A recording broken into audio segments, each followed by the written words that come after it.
A special population that I always considered to be very interesting to me was Parkinson's disease.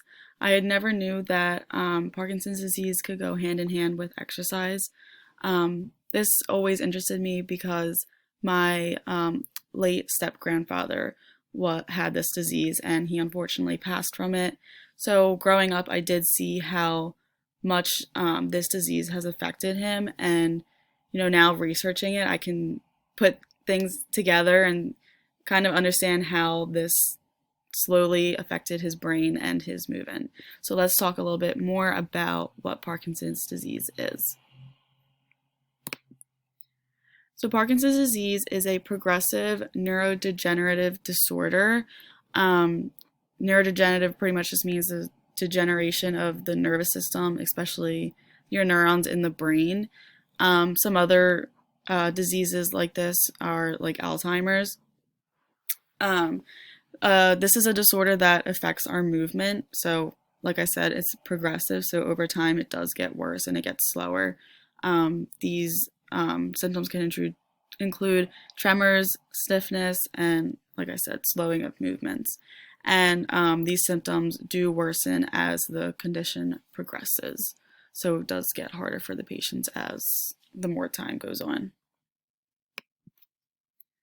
So dopamine, the role of it is it is responsible for controlling our movement, our coordination, and like our feeling of pain or pleasure. Dopamine is limited in Parkinson's patients compared to a healthy patient. So as you can see here in the image, there is a healthy patient, and then if I move this, yeah, there is also a Parkinson's patient. So you can see where it says dopamine in a healthy patient, there's tons flowing into the receptor cells. But when you look over at the Parkinson's patient, there is very limited dopamine entering into the cell. So obviously you can tell that that's how your movement is affected by that. So having limited dopamine affects your ability to move. Some symptoms and the diagnosis of Parkinson's disease. To be diagnosed, you must have 2 of the 4 main symptoms diagnosed by a neurologist, so a brain doctor. The 4 symptoms include shaking or tremors, slowness of movement, stiffness or being rigid, and a ton of imbalance. To be diagnosed, you also have a neurological and physical examination. So this would include your MRIs, ultrasounds of the brain, PET scans, and blood tests done. And in the image here, you can see this old man. He has Parkinson's disease. And some clinical features that they are showing here is your head's bent forward, you have tremors, drooling because the muscles in your jaw, you can't control them. Again, being rigid, stooped posture, weight loss. There's some other there. And then the management of this, drug therapy, rehab, client and family education, warm baths to help relax the muscles. And yeah, so there's just like self-help devices to meet the daily needs, like raised toilet seats or more long handled things so you can have more of a grasp on things. And then exercise to loosen our joint structures. So to manage and the treatment of Parkinson's disease, unfortunately, there is no immediate cure, but people who have this disease are typically put on a medication called carbidopa, levodopa. This is the main one that they will put you on, and it's a medicine that will convert into dopamine for the brain, because as you saw in the picture, Parkinson's disease patients have affected dopamine into the brain. Also, another one is Ridery and Cinnamon. These kind of go hand in hand, and they help with the tremors, the muscle stiffness, and the spasms to help lessen that to happen. Also, another one is surgery to regulate the regions of our brain, and lo and behold, exercise. 2.5 hours a week for a better quality life is recommended for patients with this disease. Also, some other symptoms can include dementia, hallucinations, sleep disturbances, and depression. This is clinically defined as a movement disorder, but it can often be accompanied by a cognitive decline. So, yeah. Oh, also, Parkinson's disease does affect 2% of the male population and 1.3% of the female population over 60 years old. Females are less susceptible to getting this disease because of our hormones, like the female sex hormones. So, yeah, males are always more susceptible to getting this disease. The effect of Parkinson's disease on exercise, like I said, it is recommended 2.5 hours a week for a more better quality of life.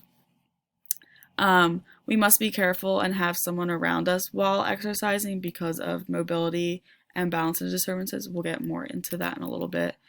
And then exercising with this disease improves our chemical imbalances in the brain to improve problems with Parkinson's disease, balance, cognition, like thinking, and mobility. So in this graph here that I found, it is showing how more people reported doing balance and dual tasking, strength training and stretching, and aerobic activity 1 year following a Parkinson's diagnosis with exercise.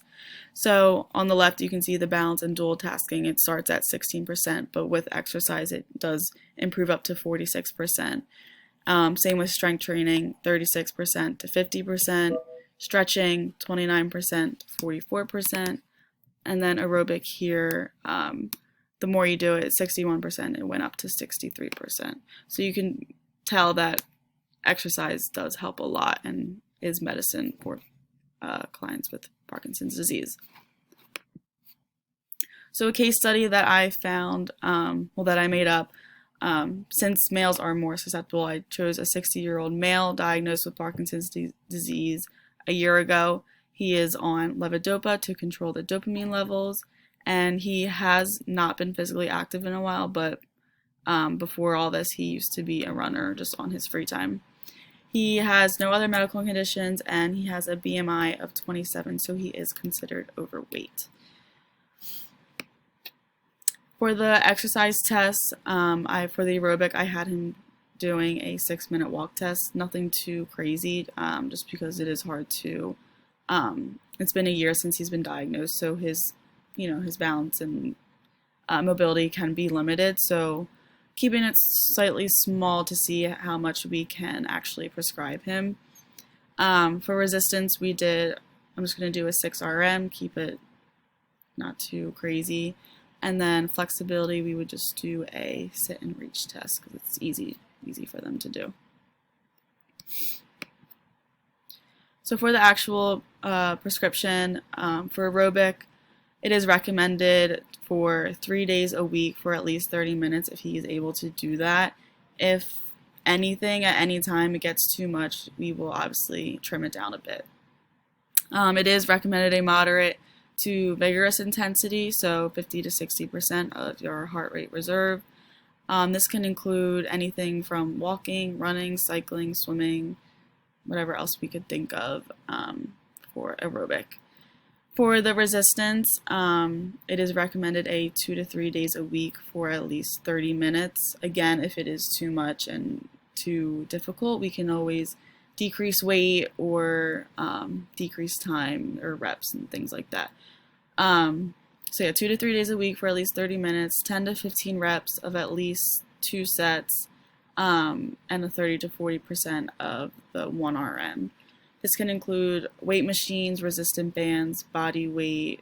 You could do like body weight push-ups or squats and stuff like that. And then we can also include some dumbbells in there as well. For flexibility, I also added in a balance aspect. Since balance is heavily affected by this disease, it is important to improve and work on the balance. So we did 2 to 3 days a week for at least 20 to 30 minutes. Balance activities, there's a whole range of those, yoga and boxing and whatever else we could think of. Some special considerations that I took note of, because there is a decline in physical function and activity with people with this disease, there is a risk of falling. So, because their muscles are very weak and limited. So, as we are starting to exercise them and try to, loosen the joints and strengthen the muscles, it is a risk of falling. And also muscle stiffness, you're very unstable. There's also difficulty in finishing tasks because they just can't they just get so overwhelmed and they just can't finish anything. Also distraction, that's a little cognitive dysfunction, and possible sudden drop in blood pressure. So it is important to have someone around and not exercise alone if they have Parkinson's disease. That ways we can constantly monitor them and monitor their blood pressure, and if they do fall, there is someone there to be there for them. So in conclusion, overall, it is very crucial to exercise with Parkinson's disease in general to stay healthy. Exercising with Parkinson's disease helps improve all aspects of the symptoms. So it is clear that exercise is medicine, especially for this disease because it is affecting the patient's muscles. So, getting the help they need and to improve their muscles will only help benefit them in the long run because it is a progressive disorder. So, over time, it's just going to affect you more and more. And you want to help improve that so you can live the quality of your life to the best that you can. Because seeing from my step-grandfather, I don't think that he exercised that much. So the disorder hit him that hard very quickly. I remember him getting into the car, putting his seatbelt on took so much time. Eating food takes a lot of time. So just exercise is so important. But there is further investigation to be done on this to try and stop or slow down the onset of this horrible disease, and hopefully something that will come up in the near future to help this. So there are my references. So thank you.